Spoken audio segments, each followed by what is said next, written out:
The events of September 11th, 2001 forever changed our world.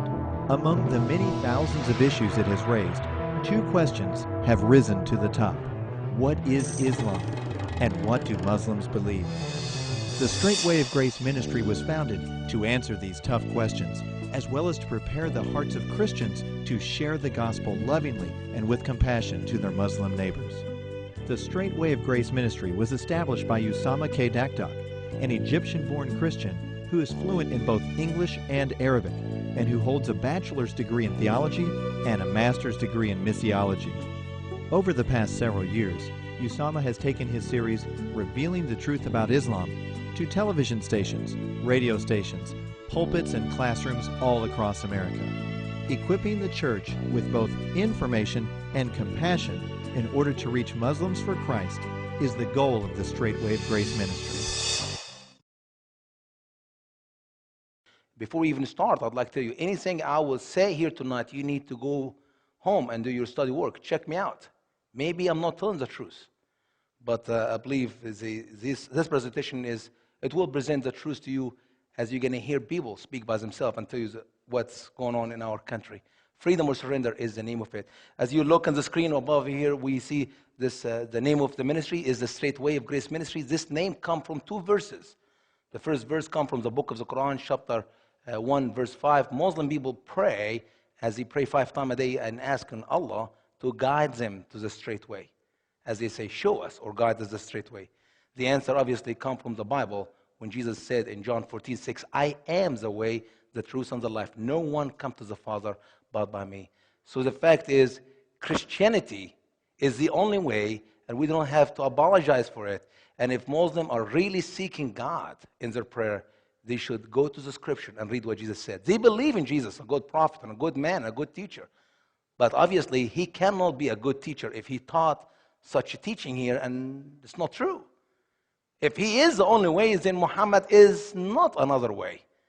And if they believe Jesus is a good man, and obviously Jesus is a good man, claimed to be God. That's why the Jew picked up the stone to kill him. So obviously, Jesus cannot be a good man. If he claimed to be a good God, he'd be a bad man. And they also believe in Jesus to be a good prophet. And I don't know how good of a prophet Jesus is if he prophesied that he will die and on the third day he will rise again. And they don't believe in his death nor his resurrection. So far he's a bad teacher, bad man, and a bad prophet. Jesus cannot be the true, what we believe in as it's written in the scripture, if Islam is true. Both Christianity and Islam cannot be right. One of them have to be true and the other is going to be obviously false. And I meet lots of people in America who tell me, oh, we believe in everything. Islam is good, Christianity is good, everybody's good. That's obviously a result of no knowledge. Because if they have read the Bible, they will not believe in any other way but Jesus to be accepted to God in heaven. And if they have read the Quran, they will understand that Jesus cannot be the way as Muhammad claimed in his Quran. But this is just a little bit about our ministry, and I'd like to start this presentation with a song. I saw this song a year ago or so, and I liked it, and because it has so much truth in it. It maybe sound like a comedy. I know sometimes when I play it or in my presentation, people listen to it and laugh. But if you listen carefully to the words of the song, you will not really laugh, but you will cry. Because the song's words, if it's true, and I believe it's true, it make us sorry, not happy, or not laughing. Let's watch this song together.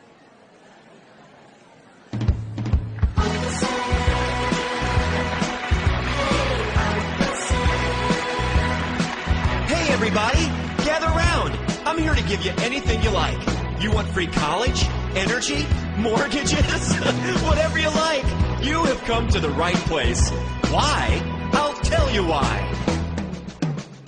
Who can take your money? Who can take your money? With a twinkle in their eye. A twinkle in their eye. Take it all away and give it to some other guy. The government.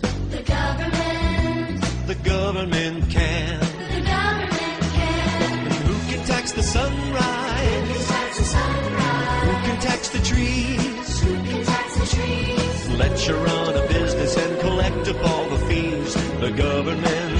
The government. Oh, the government can. The government can. And the government can, 'cause they mix it up well.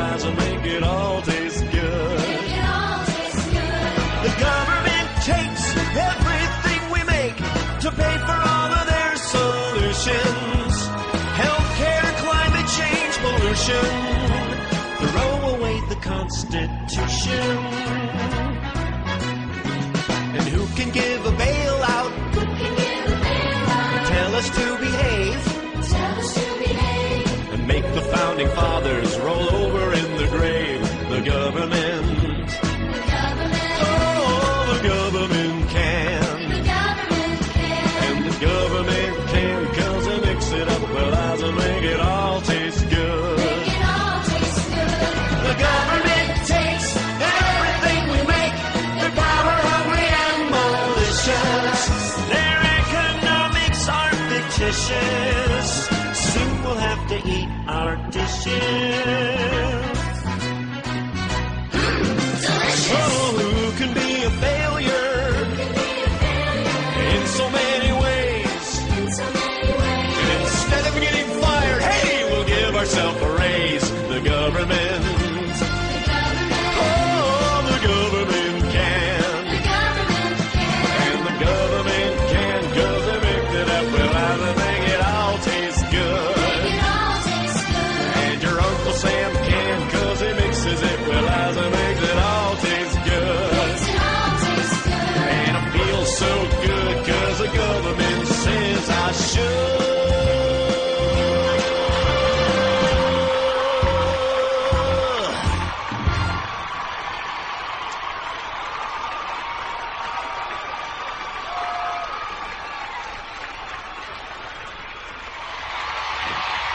And the bigger the government, the more they can do.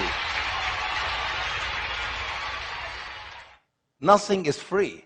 They're promising our children free college. No, they're buying our children to be slave for the government in the future to come. Nothing is free. And they said the government can, because we allowed the government to be big, and the bigger the government, the more they can do. This is a picture of my family. Vicky and I have been traveling now, doing this ministry for 9 years. Believe it or not, time is flying. And this is our son Caleb, and we're happy to be here tonight with you.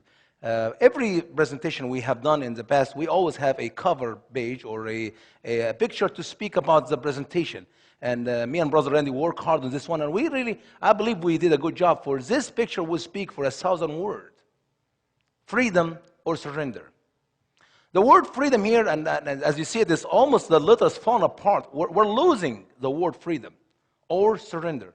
Another word I can say is this presentation is about freedom or Islam. What Islam have to do with surrender? The word Islam in the Arabic language, it means one thing and one thing only, is surrender or submission. Freedom or Islam. Christianity or Islam, as we get the depths of this seminar really. It's about Christ or Muhammad, Christianity or Islam. You can't have both. They cannot be both right. And in Christ we have freedom. We're going to see this in the end of our presentation. That only through Christ, through Jesus Christ alone, we can be set free. And the Lord has blessed this country, United States of America, because we have Christ to be the foundation of our faith. And today we're getting rid of Christ. We get rid of Jesus. We get rid of Christianity. We end with what? We end with surrendering Islam. Freedom or surrender. We will put another thing here, the Statue of Liberty. We know the Statue of Liberty. Normally it holds a torch. But here we see the Statue of Liberty hold a white flag. For when you when you surrender to Islam, when you lose your freedom, you will lift the white flag. You will literally be subdued to Islam. We have the American flag, obviously, as you see here, and in the back we see this huge, big Muslim flag coming over. It's to choose, but freedom of America or the surrender of Islam. And I thought I'm going to talk to the American people about the flag. And I said, I'm only here being in this country for what? 18, 19 years. I've been a citizen for 11 years. What can I teach the American people about American flag? But you know what? As more as I look at what the American people do in their country, in their life, to their flag, the more I see they don't even understand what this country is. Here's what I'm going to teach American people. American flag is 13 stripes, 13 colonies. You know what's amazing? When I go and speak and travel all over this country and I ask people to name me the 13 colonies, they cannot tell them. They come up with 10, 11, 12, but I hardly found anybody to know the 13 colonies, where we came from, the foundation of this country. And then the 50 star. Why we don't have one big star? Why we have 50 star? Because the 50 individual state. But that's not what the government want today. They want to control every state to make it one big star. As a matter of fact, this administration, which we hold right now, which run our country right now, they want to make the whole world one star. We'll all be equal to everybody else. American flag. The white and blue and red. And you ask people, what the white stand for? What the blue stand for? Why they choose the red color? The purity, the freedom, the courage. People don't know. We're losing the fact for what is American flag represent. Do you know that the American flag is the only flag is not made in America? It's made in China. The reason because we American people are cheap. I can go to Walmart now and I buy American flag made in China for $12.99, or I buy an American flag costs $30. So obviously I'm gonna get the cheap one. I mean, how many flag American people buy every year? Once every 5 years when it get old, they buy a new one. Why can't we buy a flag made in America? Now, do you know that also the American flag is the only flag have no respect of its people? For the law of the United States of America gave me the freedom to burn the flag of the United States of America. You cannot, and I dare any American to go to Saudi Arabia or go to Egypt and make our flag, just the tip of our flag, touch the ground, or try to start a fire in an Egyptian flag. You as an American will be burned before the flag will be burned. After long discussion, the senators decided 5-6 years ago under Bush that there is no such a thing as you cannot burn the flag or disgrace the American flag. And they call this freedom of expression. I said, freedom of expression, that's freedom of stupidity. And today in America, if you are a fireman, or if you are a student, or if you are some American citizen who live in some gated community, you cannot fly the American flag, because they consider it a personal item. Excuse me, American flag is a personal item? That is the situation where we are today. So we like to change. American people like to change. So we're going to do a little bit change the flag. Notice what's happened to the flag here. Slowly we lose where we come from, the 13th colony. And then we lose the 50th state and we become what? White flag. That's when your president, Barack Hussein Obama, bowed down to the foreign king, King Abdulaziz, the Saudi king. And is that the change you look for, America? Is that the change you believe in? It's sad to see this happening in front of our eyes in such time. We're going to watch a little bit video here. I know this is history, and I know, history repeats itself. If we have not learned anything from what took place in Egypt 1,400 years ago, when Muslims came to Egypt, was the leadership of Omar ibn al-As, and they invade our country. And if we're not learning anything of what took place in Scotland, as we're going to see in this video, of how William Wallace were fighting and encouraging his people to fight for Scotland to be set free from the British. And I hope we can even watch what's happening today. For Muslims in Europe are doing a great job. If we just look outside to what's happening in France and Germany and in Holland and Ireland, in England and all over Europe, we maybe can learn a good lesson that we will not allow this to happen to us here in America. Let's watch this video together.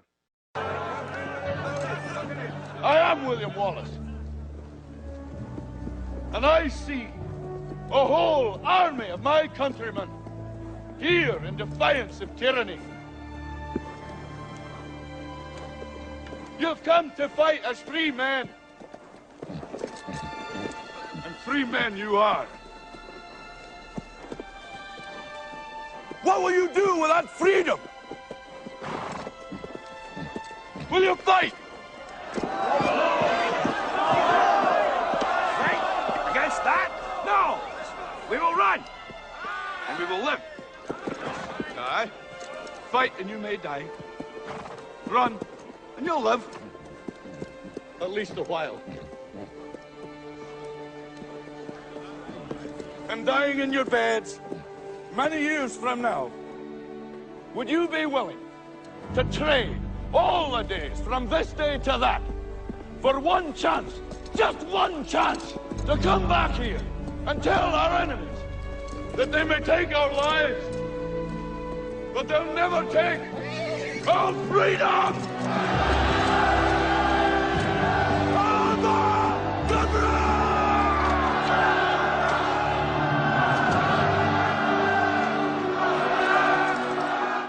love the statement where William Moss told his people here in Scotland, what you live for without freedom. And I don't think American people realize the beauty of the freedom of America because you are taking it for granted. You have not lived without freedom. If you have lived in some other country like myself for a week or a month and you come back to America, you will appreciate this land. You will kiss the dirt of America for the freedom we have here. But since we have not lived in the other side, in the other country where you don't have freedom, we don't even really appreciate the freedom we have here. He said, we will not fight. We will just appease the people around us and we just serve the people of England and we'll live. He said, yes, you can do that. Because if you fight, you may die. But years from now, and I'm not saying years from now, I say 50 years from now, American, your children, perhaps for sure your grandchildren, will curse the day to have you as grandfathers and grandmothers, for you have done nothing to fight for their freedom. And I have a wonderful verse here in the Bible. It's very important, really, to understand why country destroy, why people destroy. What causes America to lose the power which God has given, the freedom and the beauty of this land? Why we lose it? It's very simple, because of this verse. In Hosea, that's a book in the Old Testament, chapter 4, verse 6, the Bible said, My people are destroyed for lack of knowledge. Because thou rejected knowledge, I will also reject thee. it's about knowledge. We don't know anything about Islam, and Islam is growing in our country. Islam is not growing in America to be another religion. Islam is growing in America to take over America. We have no idea what Islam is, and the worse than that, we don't want to know what Islam is. Not only we're ignorant of Islam, we're arrogant, we're not interested to learn anything about Islam. And I know this to be a fact, for I call churches all over this country. And literally, for every 100 church we call, we get 1 or 2 who are interested to have me to speak and tell the truth about Islam. So it's not because there's not somebody here to tell the truth. No, we don't want to know. My people are destroyed for lack of knowledge, because thou rejected knowledge. Rejection of knowledge is the state of America. We don't want to know anything about Islam. And believe it or not, as I travel all over this country and I meet with people all over the state, I start talking with them about Islam. When I get serious about quoting verses from the Quran or quoting statement of Muhammad's hadith, people literally turn their back on it. They want to go away. In every court case we have been, which have something to do with honor killing or some Muslim attack in America or some Muslim way of taking over our country, was like in the case of CARE, the moment we tell the media, they come in there with their cameras and everything is great. The moment I start quoting the verse of the Quran, they turn their cameras off. It's like they're not interested. They don't want to know the truth about Islam. And that will destroy America. Not because we don't know only, we don't want to know. And that is a fact about the state of America. Now, what is freedom? We went to the dictionary to say, what does the word freedom mean? Maybe if we understand what the word freedom is, maybe we'll wake up and hold on to what we got to continue to be a free world, a free country. So I found the first explanation freedom is The quality of being frank, open, or outspoken. Do we have this in America today? We're losing it. Slowly, they will tell you, you can't say that, you can't say that, you can't do that. Where is the freedom of speech? Do you know that Muslims have freedom to say anything they want to say about Islam, but I, as a Christian, I cannot say anything against Islam. They will come to our universities and they say, Jesus is not the Son of God, and Jesus did not die on the cross, and he never rose from the dead. Says who? Says Muhammad. And they have no problem to say that. But I could not go in the same classroom, speak to the same student and say, Muhammad is a false prophet. Muhammad is a liar. Because they consider my speech is hate, but their speech is freedom of speech. Freedom of speech is you say all what you have, outspoken, openly, without any ties. What else about freedom? From the dictionary? Freedom is the absence of necessity, coercion, or constraint in choice or action. Is that where we aim into America? With the new care of Obamacare, will you be able to choose your doctor, your medicine, what procedure you want to have performed on your surgery or anything? Or they will tell you what is good for you and what they will offer you, you have to take. Freedom of choice or freedom of action. Last part, we're going to talk about freedom from the dictionary. The dictionary said, Freedom is liberation from slavery or restraint or from the power of another. Independence. we're losing our independence in America. We're literally are going to be tied with ropes, and we have to do this because this is the only choice you have. Watch what the government is doing in America today. They literally will tell you what kind of equipment you should have in your house. How big is the TV you can run in your living room? And what temperature should your house will be? And what kind of food you can eat? What kind of drink you can drink? And you can't have this. This is losing our freedom. That's not what freedom is about. What does the Quran teach about freedom? Very important question. As I work in my translation to the Quran with lots of help, people help me from all over the world. As a matter of fact, some of these people were Muslim doctors and Muslim imams who became a Christian. But as I work through this translation of the Quran, we read the Quran exactly 26 times. We just keep reading one more time, one more time. Make sure that every sentence has been translated right, every word put in the right place, and the comma and the period and the dot and the capital letter and the not capital. I mean, we read the Quran 26 times. As I read the Quran in 4 years, I never found the word freedom exist in the Quran. What does the Quran teach about freedom? There's no freedom in the Quran. The word hurriya, which freedom in Arabic language, never exists in the Quran. But Muslims in America say, we believe in freedom. We love America. We love the freedom of America. Is that true? Is that what Muslims really believe? Is that what the Quran teach? That they should love our freedom? And I'll show you a picture in a minute here, which is this picture will speak for another, not southern word, but a 10,000 word, that Islam and freedom don't fit together. It's like water and oil. Don't mix together. But the word free man or free woman exists in the Quran. And let's look at just a few verses of what the Quran teach about free man or free woman. For example, in chapter 2, verse 178, the Quran said, O you who have believed, retaliation is decreed on you for the murdered, the free man for the free, and the slave for the slave, and the female for the female. Retaliation, revenge. See, we don't use a court system in Islam. You go to a judge and you have a jury to say, this person commit a crime, he must be put to death. No.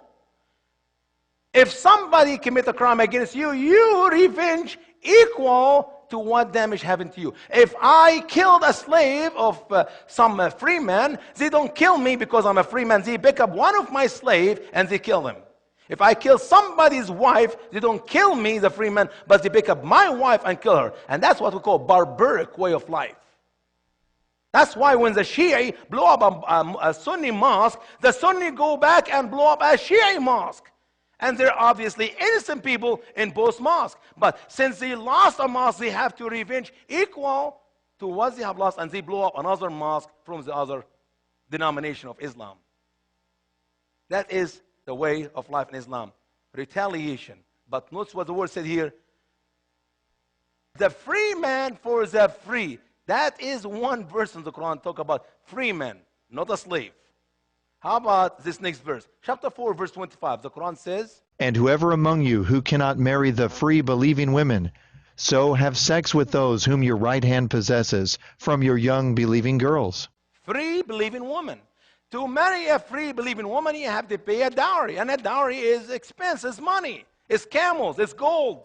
And if you cannot afford to marry a free believing woman, then you can have sex, not marry, but have sex with unlimited number of slaves. Here's another verse in the Quran talk about the word free woman. How about 492? And whoever kills a believer by mistake will be bound to free a believer's neck from slavery. And the blood money will be paid to the family of the slain unless they convert it into alms. If a Muslim man by accident kill another Muslim man, the punishment, or he is bound to free a slave, a believer slave. Which, by the way, all these verses teach us that there is slavery in Islam. But here is the word, you have to free, if you kill a believer, you have to free a believer. That's the word free. But you could not find the word freedom as we understand freedom in the scripture in the Holy Bible. There is no freedom in Islam. Freedom, once I long for. And here I can share with you for hours about the struggle Christian lives through in all over the Muslim world, not just in Egypt. And I know all the time the media here, when they talk about Islam and struggle and Sharia, Islamic law, they always talk about Saudi Arabia. Well, they cannot build a mosque in ground zero because we cannot build a church or synagogue in Mecca. Excuse me, where else we can build a church? Can you build a church in Egypt? Can you build a church in any Muslim country? We should say, as long as Christian cannot build a church in all over the 57 Muslim country, Muslims should not build a mosque in America. But you say, oh, Mecca is like, this is the only place you cannot build a church.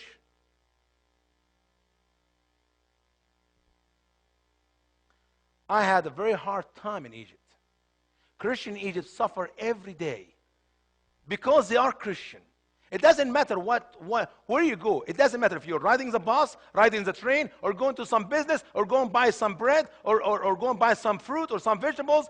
Just to enter to any business and you don't say the Muslim greeting, Assalamu alaikum, people immediately knows that you are not a Muslim. And we Christian in Egypt do not use the Muslim greeting, Assalamu alaikum, but we say good morning, good afternoon, good evening. And there you have a different treatment just because you're not a Muslim. We are persecuted all our life. And I wish I have a time to go through all what Christian goes through in Egypt for being a Christian, living in our own country, Egypt, the Christian nation, which used to be until Islam came and took over our country and invaded our life. Then I'll go to this wonderful picture and notice what the man holding in his hand. Freedom, go to hell. Why do you think this man hates freedom? That's bad. He wants freedom to go to hell. What's wrong with freedom? And then there's this picture, democracy, go to hell. What's wrong with democracy? Why Muslim hate freedom? Why Muslim hate democracy? And by the way, this picture is not taking place in Saudi Arabia or in Egypt. This picture, hello America, wake up, it's about time to wake up, is in London, England. These are the same Muslim 30 years ago, hold sign, we love freedom and we love democracy. Today, the true picture of Islam are shown to the Muslim, shown from the Muslim who live in Europe to the rest of the world. If we just open our eyes and see what's happening in England. Have you ever asked yourself this question? Why this man hate democracy? What is wrong with democracy? Why Muslims from all over the world in Iraq fighting us all the 7 years, they don't want to have Iraq to be a democracy. They don't want to have democracy in Iraq. Why? Because it stands against Islam. We don't understand this in America because we have not read the Quran, which does not teach anything about freedom, and we have not read the Hadith, Muhammad saying. These are the same Muslim 30 years ago, hold sign, we love freedom and we love democracy. Today, the true picture of Islam are shown to the Muslim, shown from the Muslim who live in Europe to the rest of the world. If we just open our eyes and see what's happening in England. Have you ever asked yourself this question? Why this man hate democracy? What is wrong with democracy? Why Muslims from all over the world in Iraq fighting us all the 7 years, they don't want to have Iraq to be a democracy. They don't want to have democracy in Iraq. Why? Because it stands against Islam. We don't understand this in America because we have not read the Quran, which does not teach anything about freedom, and we have not read the Hadith, Muhammad saying. Listen carefully what Muhammad said in the next Hadith.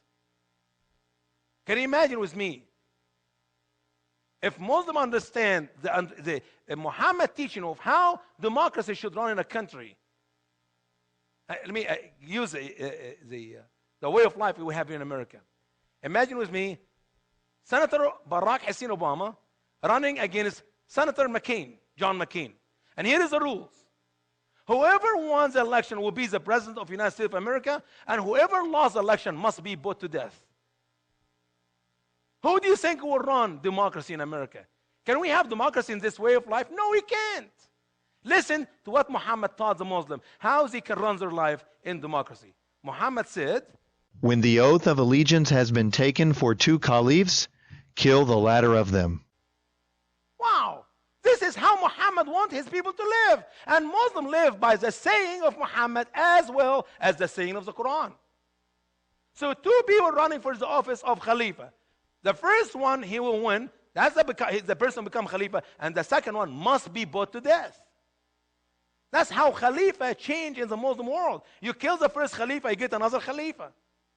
That's why we don't have democracy in 57 Muslim countries the last 1400 years. And that's why we will never have democracy, neither in Iraq or in Afghanistan.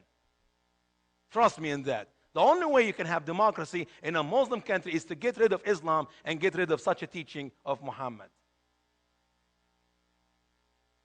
Freedom I found and I held dear. I came to America and I love this country. And I love the freedom to be able to just live, do whatever you want. If you want to work and you want to sing to Jesus while you're working, I work for myself. And nobody can tell me what not to do or what not to say. If you want to eat a sandwich, nobody can tell you. If it's a month of Ramadan and you want to eat in the middle of the day, nobody look at you like you have performed a great crime. How dare you are in Egypt, Christian, walk in the street or in a bus or somewhere, eat a sandwich in the middle of the day in Ramadan. You can't do that there. Some people get killed for eating in some Muslim country, as in Sudan, for eating during the day. Because everybody's fasting. It's Ramadan. You can speak your mind in America. You can tell what you feel about something. If you think it's not fair, you say it's not fair. Other countries around the world, there's no such a thing. It's not fair. What we give you is what we give you. What we do to you is what we'll do to you. Can you imagine when I was in college and some of my friends who have a high degrees in high school and they want to study to be a doctor. And they want to work with babies and say, oh, I'm sorry, you're a Christian. You cannot work as a doctor with babies because then you maybe have to see some female Muslim and that's not acceptable. So Christian cannot study to be a doctor to work with babies or moms who are pregnant. Is this fair? So much corruption in the Muslim world because we don't have freedom. I came to America and I love the freedom I found here. And I enjoyed it so much until I come to this sign, very important. Freedom is now fading away. You know, when I found out that freedom, which I found in America, will not last, it's when I found there is Muslim live in America. I remember seeing the first Muslim man in Columbia, South Carolina, 18 years ago. And then I went to some prison in Columbia, South Carolina, with the First Baptist Church. They were doing some ministry. And believe it or not, there were almost 120 Muslims in one prison. And then I moved to Florida, and I went to some prisons in Florida. And every prison I go to was Art Halat Ministry. We found Muslim in every prison. In Henry Prison in Florida, there's 200 Muslims. And the number is growing. And I said, this freedom will not last. And when I saw what Muslims are doing in America, I said, for sure, this freedom will not last. Not because they're here, because they're asking for their rights. Their number is growing. And that's when America will lose. As long as Muslim is minority in America, nothing will happen to you. But as their number grow, you will lose everything you got. Not only, I felt the problem in America by Muslim growing and thinking of this country is that there are so many people in America are fighting the truth. ACLU. What is ACLU? These are the people who stand against anything to do with Christianity. They got rid of the Bible, got rid of prayer, got rid of everything had to do with Jesus in public ground. And that's when you turn the light off. See, if Jesus is exalted in everywhere in America, I don't care how much Muslims try to do, because Jesus will win. But when you turn the light off and the darkness take over this country, Muslim will grow. And they will grow rapidly. Freedom, which is fading away. And it was 9 years ago. It was September 11. I was in New Orleans Baptist Theological Seminary. And Dr. Kelly called all the students to come to the chapel service. For we have a problem. And as I entered the doors of the chapel and I saw the two towers hit, I know these are Muslim. No doubt in my mind. I just saw that airplane taking on one of the tower and I said, this is nothing but Muslim attack. Because I know this is going to happen. As a matter of fact, I told my people in my church in Florida, and I said, the day will come where Muslims will terrorize Americans, because that's the only way you will fear them. That's the only way they can take over your country. And don't think that this is the end of it. because the years to come will show more and more of September 11 will happen in America. Just mark my word for it. And September 11 happened. And I saw the American people going to wake up. Because at least American people are going to open the Quran and read why these people is doing what they're doing to us. But guess what? It did not happen this way. We have a revival in America for a few weeks. People start going back to church and start praying. But after this, everything go back to the normal way of life. And Islam grow twice as fast. For now, Muslims come to our media, speaking out loud, and repeat their lies often as much as he can to tell the Americans that we are not terrorists, we are not extremists. These are bad Muslims, or we are good Muslims. And now the media tells the American people there are two different Islam, good Muslim and bad Muslim. No, my dear friend, no such a thing as moderate Muslim. Because a Muslim is a man who practices what is written in the Quran. Have you read the Quran yet? If not, you need to get a copy and read the Quran. What moderate Muslim calls the bad extreme Muslim bad, it's a lie, because the bad extreme Muslim are nothing but true believers who practice what Allah commands them in the Quran, if we just know the truth. September 11 happened, and 3,000 were killed, and their blood will be shed unfairly, unrespectfully, because we have not punished the one who commits a crime. And because we did not acknowledge who did commit the crime. It's not Muslim, because I believe deep in my heart that Muslims are victims of Islam. I believe the true criminal is Islam itself. The Quran is the true, who is the true criminal, should be punished. But sadly, no one read the Quran, and Muslims defend themselves by telling that's not Islam.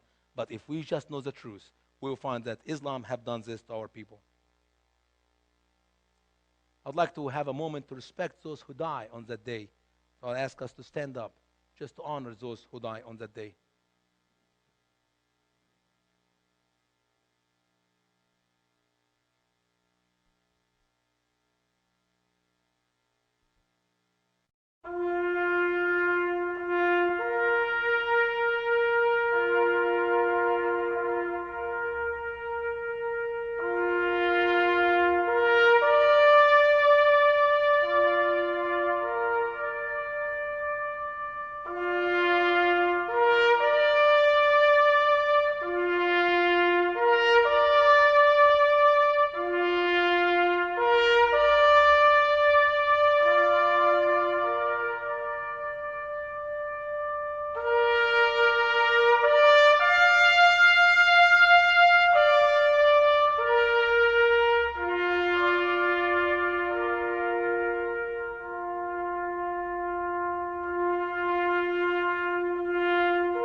Thank you. You may be seated.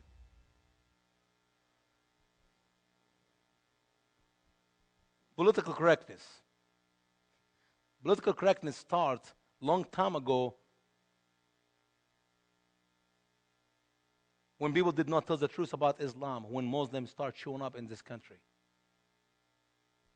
And political correctness is the first enemy to the American and to the freedom we have in America. I could not see the political correctness any more clear than in this next video. I believe American people are very nice, naive people. Very forgiving, very giving. We forget what happened on that day. I'm not going to put you on the spot, but I'm going to tell the stories that every time I go and do this presentation and I ask people in America, how many criminal, how many hijacker were on that day?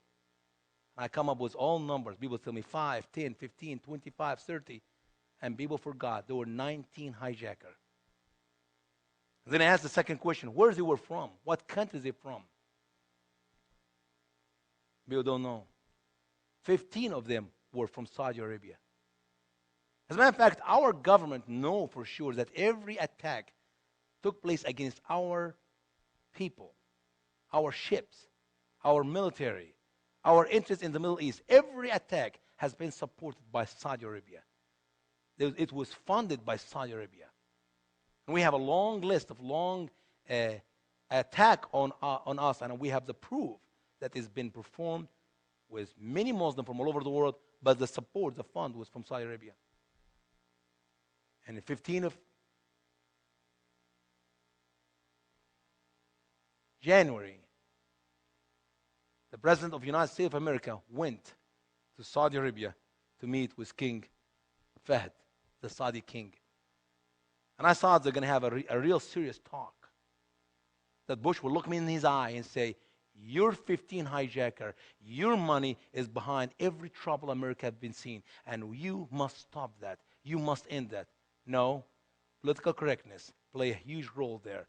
For our president commits the greatest crime against the 3,000 men and women who died on September 11th simply by dancing.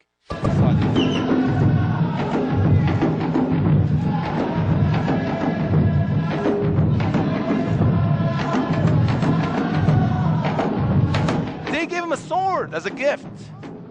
What kind of gift a country give to a president? A sword. A picture of love?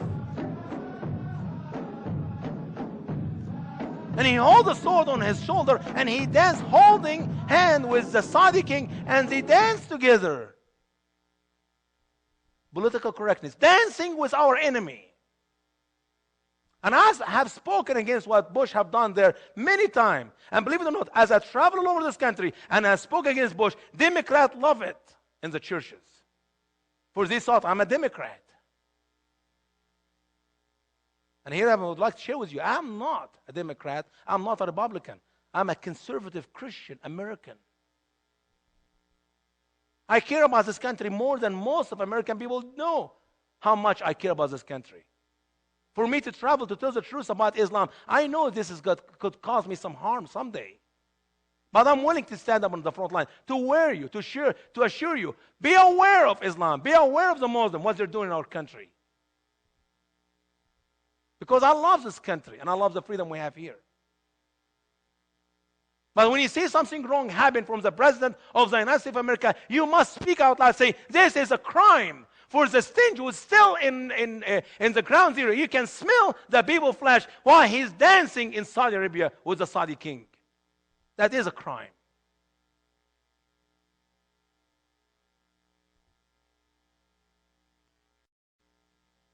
Change take place.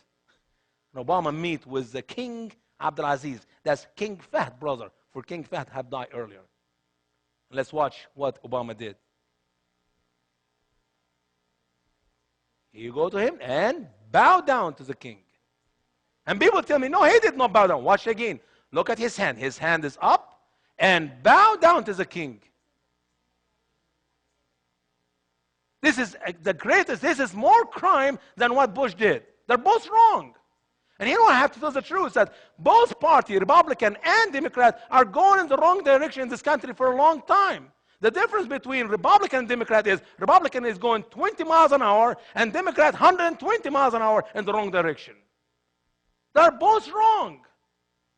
And I can give you not one example, a million examples for all the presidents since Reagan until now. First Bush, Clinton, second Bush, and Obama are nothing but destruction of America. You're losing your freedom because of these four men. Let's look at Arizona, for example. Do you think Republicans really want to close the border in Arizona? Absolutely not. They get cheap labor. You think Democrats will ever close the border? Absolutely not. Lots of voices. They're going to be voting for them next election. They're both doing the wrong things. They don't care about your future and about your freedom. That's why we need to vote for conservative, not Republican, not Democrat. Enough is enough. So he bowed down to the Saudi king. And by the way, when this took place, I went online to search and investigate the reaction of the Muslim world. Every country have celebrated the bowing down of the first Muslim president to the Saudi king. And they say, Allahu Akbar. He bowed down, and the day is coming where the rest of the Americans will bow down to Islam. That's how the Muslim world react to your president, bowing down to King Abdulaziz. How does a Muslim become Muslim? How does a Muslim become Muslim? Very important question. As I travel all over this country and I say, Barack Hussein Obama is a Muslim, the first reaction will be, no, no, no, he's not a Muslim. He's a Christian. He's a committed Christian. Says who? Obama said. And I asked the person this question, how do Muslims become Muslim? I don't know. I guess you believe in Islam. No. Here's the answer, America. A Muslim become a Muslim when a Muslim father bragnated a female and have a baby. The baby is born Muslim, period. End of story. Let me say it again. If a Muslim male bragnated a female, the baby is born a Muslim. Therefore, Obama 100% is a Muslim, like it or not, even if he like it or not. If he chooses not to believe in it, that is Islam. I wish any Muslim leader or any Muslim imam, any Muslim mufti in the world call me or email me and tell me I'm wrong. Because that's what the Quran teaches. I was just speaking in a church in Ohio 2 weeks ago, and the imam came to the church, and he said, oh, you're not telling the truth. I said, why is that? He said, we love Christian, we love Jew, we even marry them. He said, we have no problem to marry to Christian women or a Jewish woman. I said, that's true, because you're invading them. He said, what do you mean by that? I said, can I marry your sister? I only have one wife. Can I marry your sister? Can I marry your daughter? Can I marry a Muslim female? He said, no, you can't. I said, why is that? He said, because Muslim daddy controls the baby. I said, therefore, any pregnant woman by a Muslim man, the baby are Muslim. He said, yes. I said, thank you. Tell this American people. For Hussein is a Muslim man who pregnated and got Barack. Barack is a Muslim because that is Islam. Now, here's a good and very important question. What if a Muslim leave Islam? I mean, the heart of our ministry, our goal, our vision is to see every Muslim become a Christian. What happens if a Muslim leave Islam and become a Christian? It's very simple. Something we call honor killing. Oh, no, you cannot say honor killing in America. I mean, we tried this with Rifka Barry's case, and it did not work. Neither the lawyer or the judge allowed us to use the word honor killing in the court system because it's not politically correct. Well, honor killing is in the Quran, and honor killing is Islam. Watch this with me here. You can see this in chapter 6, verse 151. Same verse is repeated in chapter 17, 33, and chapter 25, 68 in the Quran. 3 verses, same word, and the Quran says, And do not kill the soul which Allah forbids, except with a just cause. do not kill the soul which Allah forbid. What is the soul Allah forbid? The Muslim soul. You cannot kill a Muslim except for a just cause. What is the just cause? One of the following 3. You read this in the hadith, which obviously come from Bukhari, hadith, volume number 9, hadith number 17. And Muhammad said, the blood of a Muslim cannot be shed except in 3 cases, for murder, adultery, and the one who becomes an apostate from Islam. if a Muslim kill a Muslim, his blood must be shed. If a Muslim commit adultery, his blood must be shed, or her blood must be shed. If a Muslim leave Islam, that's apostate from Islam, his blood must be shed. You know, it's amazing. So many people in the world who left Islam become a Christian, and immediately they issue a fatwa decree to kill them. But so far, not one fatwa has been issued against Barack Hussein Obama. You know why? Because he's still a Muslim. They know he's a Muslim. They're celebrating him as a Muslim. The day he won the election in America, I went online and read what the world says. All newspapers, every person around the world celebrating Barack Hussein Obama as the first Muslim president in America. But American people did not know it. And until today, only 24% of American people believe Obama is a Muslim. And the rest have no clue. So this is Islam, and that's the punishment of Islam. Now I ask you a question, very important question. What is the chance? What is the chance for Barack Hussein Obama to come to the American people 2 years ago or 3 years ago when he started running for the office, and he just tell you bluntly, you know, I'm a Muslim guy, and I would like to be a president, vote for me. What is the chance for him to win? That's exactly 7 years after September 11. He just comes and say, vote for me, I'm a good Muslim American, and I would like to be your president. How about 0? He will have no chance to win. That's why the Quran gave what we call taqiyya, way out It's okay to lie to get to where you need to go. In chapter 16, verse 106, the Quran says, Whoever becomes an infidel in Allah after he believed, except one who was compelled and his heart is secure in faith, but whoever opens his chest to the infidelity, the wrath of Allah will be on them, and they will have great torment. Muhammad is compelled to lie to the American people and tells them, I am not a Muslim, I am a committed Christian. Because that's the only way for him to be the president of the United States of America. He wrote about this in his book, Dreams of My Father, 24 years ago, when he decided to, in his dream, to become the president of America someday. He knows 24 years ago how hard it is for John Kennedy to be a president simply because John Kennedy was what? A Catholic. For the line of the president in America must be Protestant. It was so hard for John Kennedy to be a president, and he knows, wait a minute, I'm a Muslim guy. What is my chance to be a president? It's going to be hard. So what should I do? He wrote in his book, to further my work in the community as organizer, I decided to join Jeremiah Wright Church. That's the main reason why Obama joined Jeremiah Wright Church. For his work in the community as organizer, as a community organizer. And obviously, for his dream to become true someday, to be the president of the United States of America.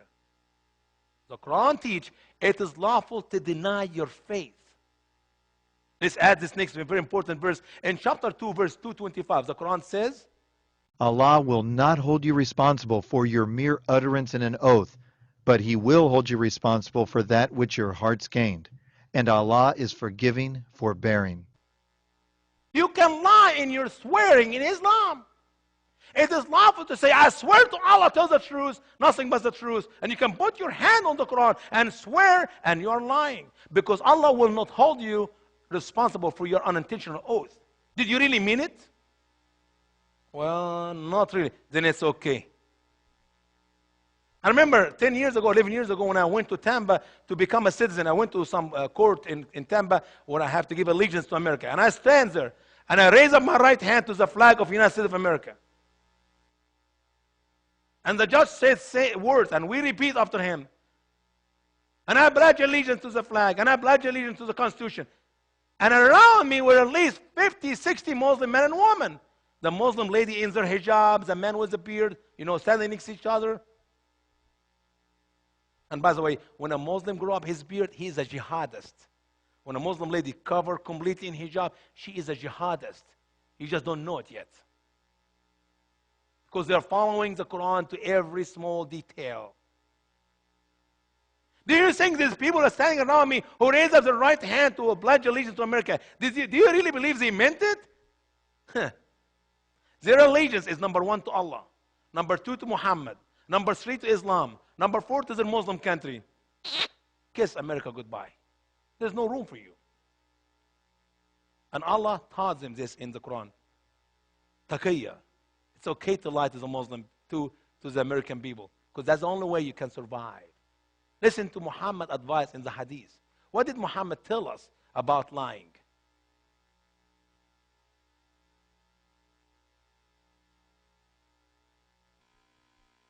Muhammad said, it is lawful to lie in 3 cases. A man to his wife that she will be pleased with him, or at a time of war because war is deception, or to make peace between people. How do you like that? If a Muslim man will lie to his wife and it is lawful, will he not lie to you, infidel American? And it's lawful to lie in time of war. As we're going to see in the second half of this presentation, that we are in war. And this war will not end by leaving Iraq and leaving Afghanistan and be coward and come back to America. This war will end when the last American will accept Islam, as it is written in the Quran. They began the war, and they will end the war, not us. And the war against Islam cannot be won with bullets. It only can be won with education. That's why we're doing our ministry. For people to know the truth about Islam, that they may wake up and save their country. Listen to the interview where Obama spoke. And by the way, all these things we're going to show to you is video. We got it simply because it's somehow leaked from the media. If it was not alive, we will never have access to this one, for example. Listen what Obama said here. What I was suggesting, you are absolutely right that John McCain has not talked about my Muslim faith, and you're absolutely right that that has not Christian come faith. My Christian faith. And well, what I'm saying is he hasn't His suggested that connections, right. I'm a Muslim. John McCain did not talk about my Muslim faith. Oh, you mean Christian faith? Yeah, I meant my, the rumors that I'm a Muslim.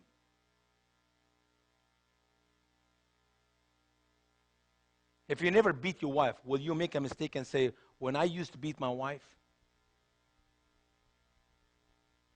And John McCain gives this country to Barack Hussein Obama. John McCain can end this man allegiance or dream to become a president by simply asking him to show a birth certificate. This can be ended in the first debate. He said, well, Mr. Barack Hussein Obama, I would like to debate you. Show me your birth certificate. That will end it on the spot. All right, let's move on. Here is Obama in his first interview with Al Arabiya. It's a Muslim site after he became a president of America. I have Muslim members of my family. I have lived in Muslim countries. The largest one? In the largest one, Indonesia. Do you know, during his campaign for an entire year, we could not use the name Hussein, which is his father's name. That's not a middle name. Obama's name is Barack Hussein Obama. Hussein is not a middle name. Hussein is his name, and that's how we write our names. You say your name, your father's name, your grandfather's name. We could not mention Hussein. Every time I went to speak somewhere and I said, Barack Hussein Obama. Oh, you're trying to scare us. You're trying to make us believe that he's Muslim. Here he is, first interview. He said, I have Muslim members in my family. I'm sorry, he's lying. He should say, all my family members are Muslim. I will dare any Obama supporter or Obama himself to show me one member in his family in Indonesia or in Kenya who is not a Muslim, who believe in some other religion. It doesn't even have to be a Christian. Who believe in, he's an atheist or agnostic or worships some cows in Africa. Somebody in Obama's family who is not a Muslim besides Barack Hussein Obama. And he lived in Indonesia. And we covered this in our first video, revealing the truth about Barack Hussein Obama. And he is so schemed. And he, in another interview, he was asked, Senator Obama, we know you're a Christian, but you live in Indonesia. Yeah, I lived in Indonesia, and I went to a Catholic school there. And everybody in Indonesia, I've been in Indonesia twice, and I know the rules in the Muslim world. Every Muslim student who ever attend a Catholic school, he must register himself as a Muslim student. For we cannot teach one Muslim student in all our Christian school 1 hour of Christianity. If we do, our school will be burned down. So it's very important for a Muslim student who attend a Catholic school, and plenty of them attend our Catholic school for better education, if you can afford it. They register themselves as a Muslim, and they attend a Muslim hour religious class every day in the school. But they will never hear about Jesus, for if we made a mistake, literally it will cost us a building or a lives in these countries. Next, here's a picture of Obama. I like this one with smoking.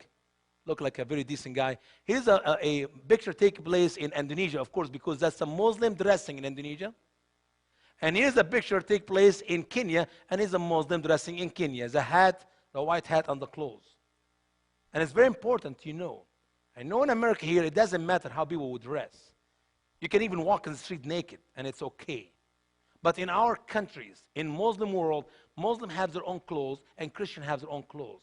I will never, I say it again, I will never in Indonesia dress like this Obama dressed as a Muslim clothes. I will never dress in a hat in Kenya or in Egypt, because this clothes belong to the Muslim. You will never see a Christian lady all over the 57 Muslim country covered in hijab.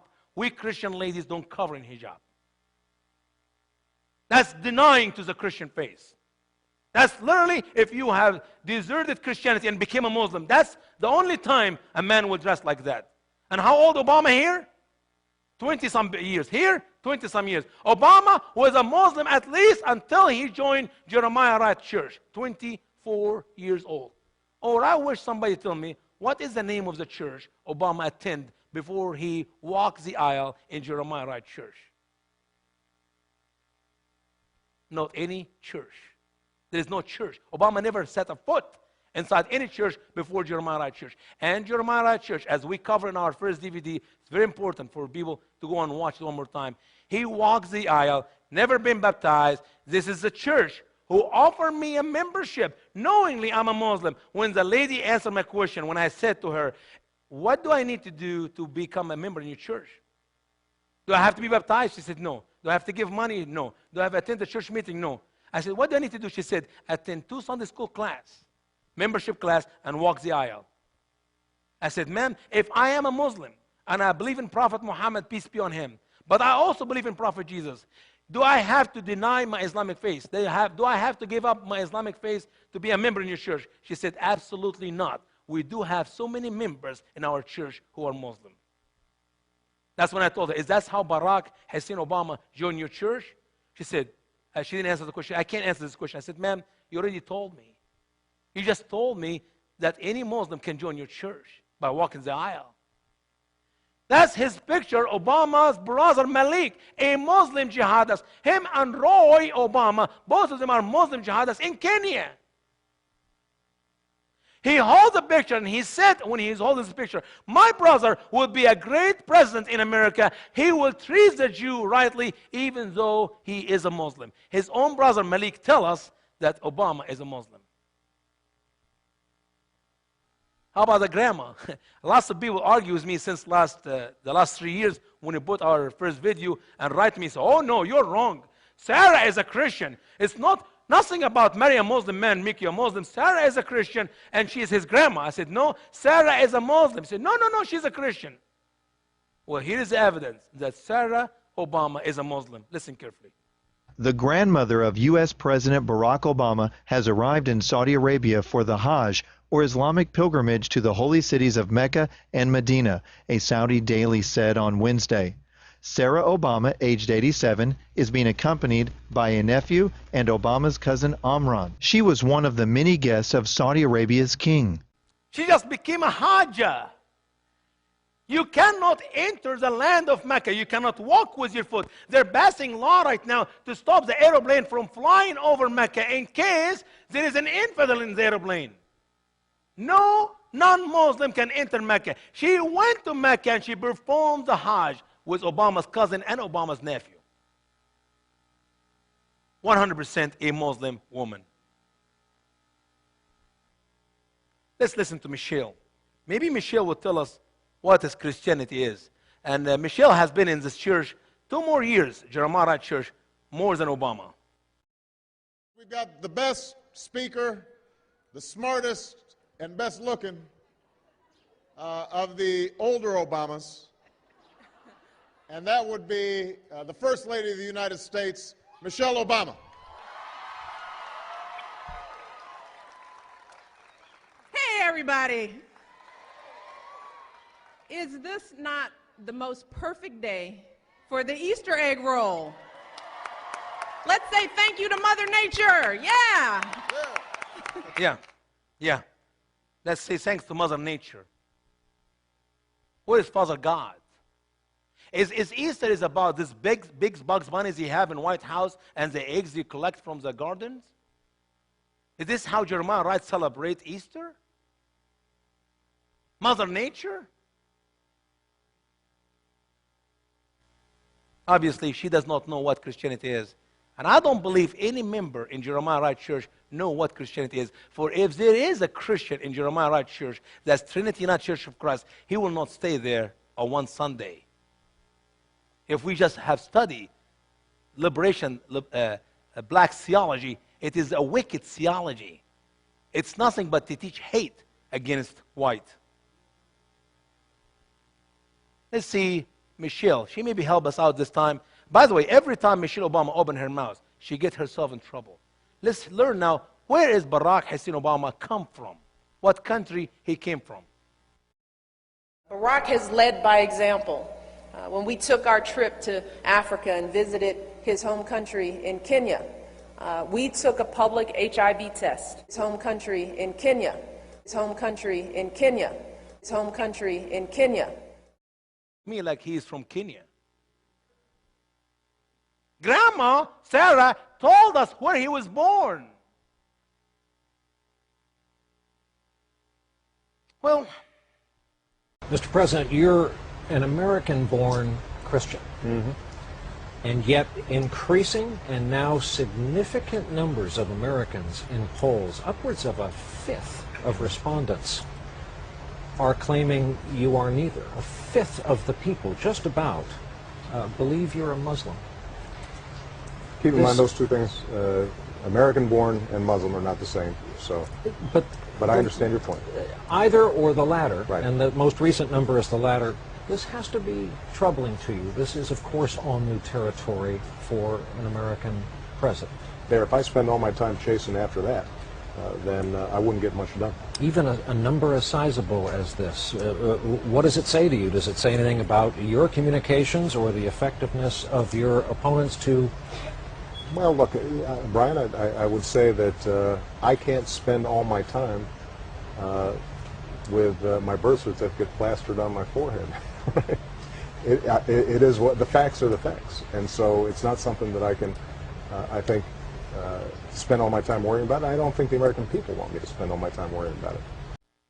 Don't you like the question, how the question is presented to the president?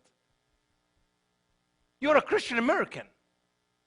But there's a rumor outside there, 24% of American people believe you're not. You're a Muslim and you're not American.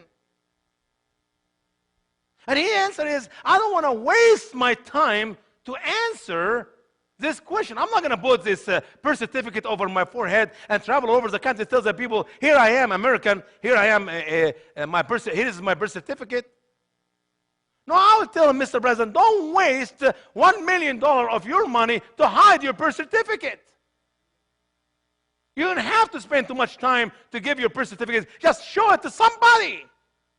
One person in America. So far, not one person in America besides Barack Hussein Obama who have seen his birth certificate. And I dare any Democrat will come to me and tell me that I saw his birth certificate. And the birth certificate, as we have put in our first video, 6 error is not his birth certificate.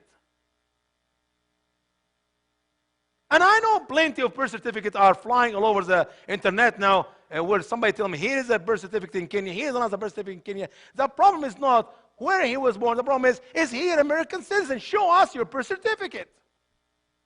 We know from his book he went to Pakistan 1981. And my question to the president, which passport did you use, Mr. President, when you went to Pakistan? Was it American passport? Absolutely not. For we did not issue any visa to any American 1980, 81, 82 to go to Pakistan. I don't think Reagan can even go to Pakistan this year. What passport did you use, sir, to go to Pakistan? Is it a British passport? You are born in Kenya? Or Indonesian passport, which means you lost your American citizenship? I mean, we can ask a million questions, and nobody's going to give us an answer. What's so hard for him to play one golf game minus 1 hole, and in this 5 minutes, show the birth certificate to somebody? Somebody beside his wife.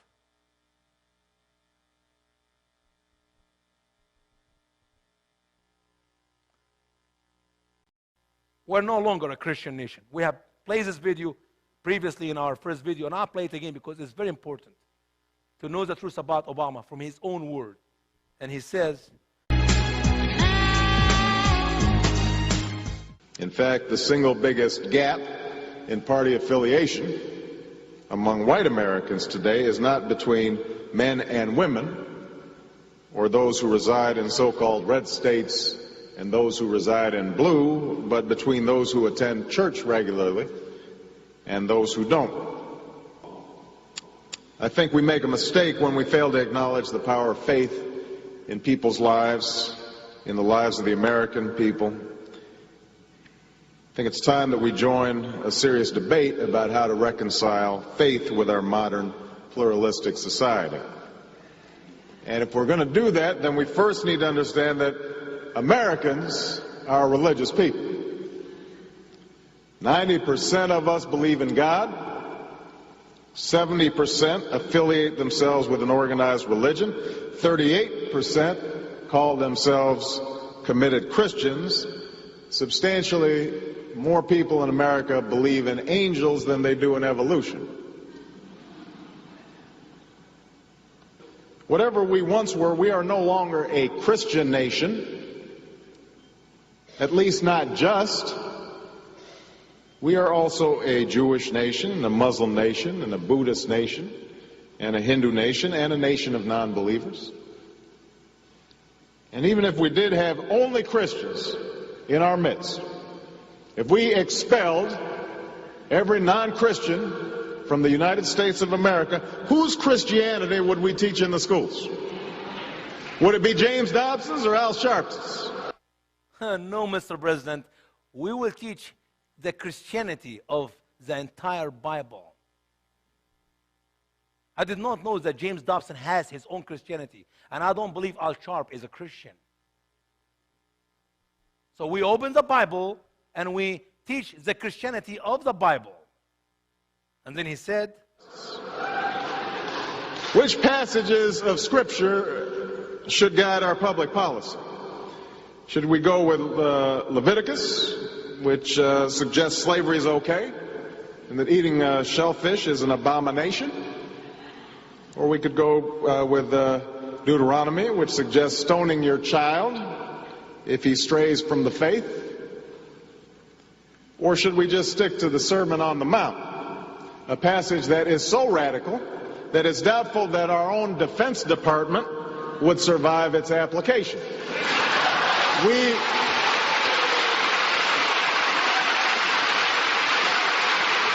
what a great president, make fun of the Bible. What a committed Christian, in ignorancy, make fun of the Bible. And you know, guys, I've been ministering to Muslim people now for almost, what, 20 years or so. And when I hear Obama speaking here, he literally speaking as a good Muslim. All Muslims speak the same way. Do you know how many times I debate and argue with Muslims about the book of Leviticus? And they said, well, the book of Leviticus teaches slavery. That's why we even made a whole seminar, almost 3-hour, Islam and slavery, just to cover this point. The book of Leviticus, Mr. President, never taught slavery. If you have read the Bible and you understand the Bible, you talk like an idiot Muslim, like all Muslims do, and you have never even studied or know what the truth about the book of Leviticus. Leviticus talking about hiring. You go work for somebody and they will pay you up front, and then in the 7 years you go free. That's not slavery.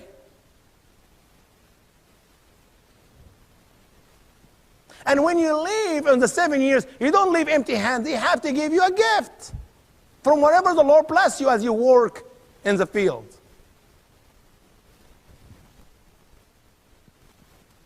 Said. You cannot see, you see, the President of the United States make fun of the book of Leviticus with ignorancy like all Muslims do. The Bible is very clear. If any man hold a person against his will, or selling this person, the punishment of this man, the book of Leviticus, Mr. President, he must be put to death. That is what you don't understand about the Bible. I know you don't know anything about shellfish or not shellfish. It's very important, Mr. President, to know that in the Old Testament, there is clean and unclean animals for one purpose, and one purpose only. That is, some clean animals can be used for sacrifice because it's a picture to the sacrifice of Jesus Christ for our sin. And Jesus was pure without sin. Therefore, eating a shellfish is a sin in the Jewish faith. But after Jesus died on the cross and rose from the dead, you can eat whatever you want, Mr. President. And you're making fun of the Sermon on the Mountain? It's a radical passage to you, Mr. President? The greatest teaching, Matthew 5, 6, and 7. I doubt even you know where is the Sermon on the Mountain in the Bible, sir. Because I doubt you even read it once in the Bible. Because if you have read it, you will never make fun of it and call it a radical passage. And here's the President of the United States of America, speaking like a Muslim and making fun of the Bible. And still people in our churches today believe he's a Christian. And he's bragging about we're no longer a Christian country, as you're going to see in the next video. He's traveling all over the world, apologizing and kissing hand and feet and bowing down to foreign kings, which is a shameful thing for a president of the United States of America to bow down to anybody. Because he make you all bow to the Saudi king, not just himself, for he presents you as a nation. And let's see what he did in this 2 interview, where he talked to the media and tells them about his belief of America.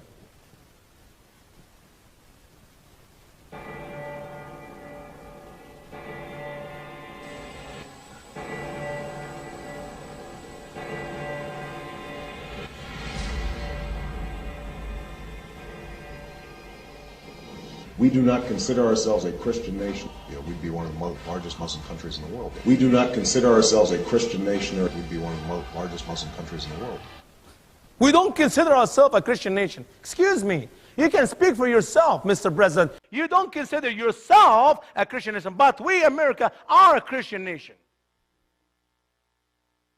And it's amazing. If you have heard the entire interview he had with this lady, and he said, and I quote, "If Muslims will continue to grow in America the way they are growing, America will be the largest Muslim country in the world."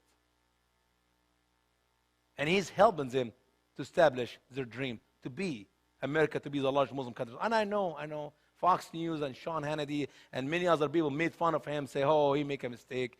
I mean, there's only 1% Muslim in America, or maybe 2%. How in the world America will be the largest Muslim country in the world? And they start counting other Muslims in some other country in the world. You don't understand America. That is the problem we have here, that we don't understand Islam. We don't know Islam. We don't know what is the effect of 1% on America. Imagine with me, you go to some doctor, and doctor said, your body is very strong, very well. You only have one problem. 1% of your body have cancer. Where? Little bit bones all over your body have cancer. Just 1%. What is the chance for this person to have 1% cancer to live 5-10 years from now? Especially when you don't do anything about it. Islam is worse than a cancer, and it's spread all over America. And it's not in anywhere and everywhere in America, just a simple places. It is in every important place in America. Islam today is in CIA, Islam is in FBI, Islam is in the Pentagon, Islam is in the White House, Islam is in every important office in America. All over our military branches, Muslims are taking the powerful place in America. And that's why this 1% will take over America. And if they continue to do what they're doing, and we do not wake up, Islam will take over America. And America will be the largest Muslim country in the world.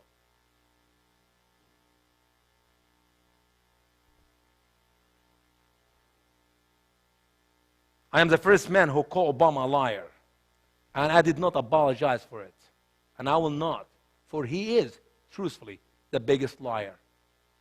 He lied at all the American people. I mean, you're talking about 400 million. Right now we got what? 24% believe the truth that he's not American, he's not a Christian, he's a Muslim.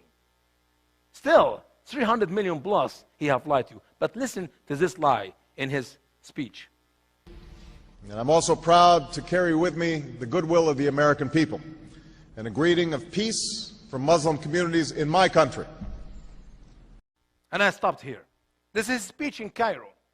I'm going to do exactly what he did. I want to see your reaction as the people sit in front of me here tonight. Good evening. Good evening. Good evening. You're not going to clap hands for me? You haven't got my point yet.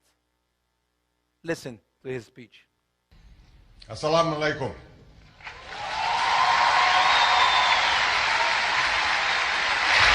What is about Assalamu alaikum and all the people, thousands of students in this building, clap hand for the President of the United States of America. I said to you tonight 3 times, good evening, and all I got from you is good evening. But when he said Assalamu alaikum, and they know that is a Muslim greeting, they clap hand. You see it?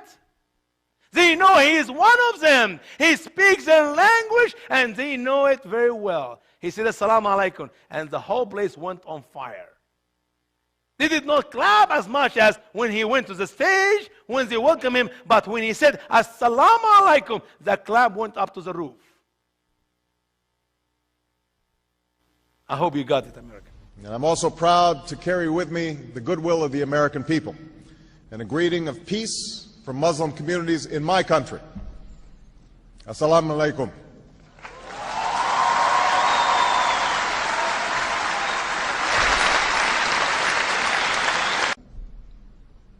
But I am convinced that in order to move forward, we must say openly to each other the things we hold in our hearts, and that too often are said only behind closed doors. There must be a sustained effort to listen to each other, to learn from each other, to respect one another, and to seek common ground. As the Holy Quran tells us, be conscious of God and speak always the truth.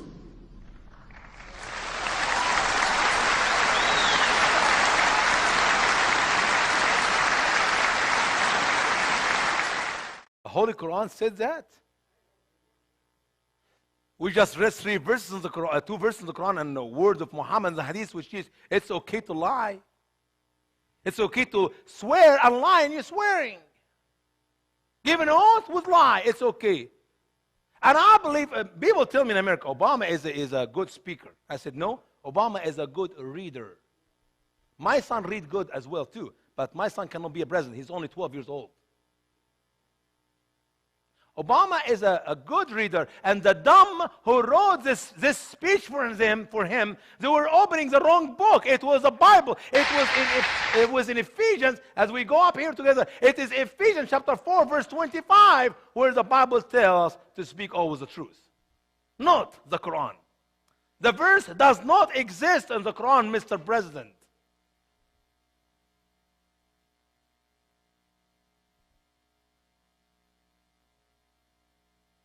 Holy Quran, you mentioned 5 times in your speech. And it is the unholy book, sir. Because this book, which you are calling holy, teach nothing but unholiness.